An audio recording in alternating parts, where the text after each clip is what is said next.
Ay, ito mga idol, panoorin natin ang video ng ito. Ayan, binato ng nanay yung sasakyan.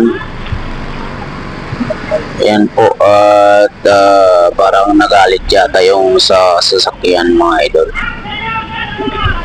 Yan si nanay. Ano kaya nangyari dito na ginawa ni nanay?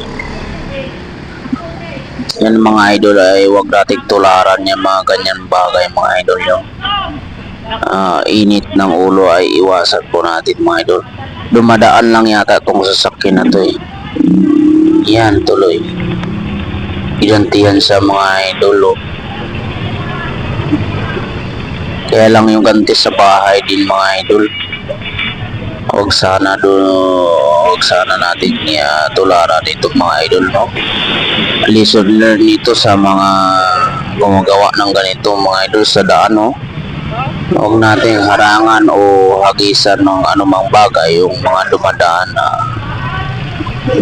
ayan ay para hindi gagawin ni sa'yo. Ayan, lesson learn mga idol yan. Ayan. Yun, sinira-sira talaga. Mas malala pa yung ganti mga idol, no? Ang galit talaga ng tao, hindi talaga mapipigilan.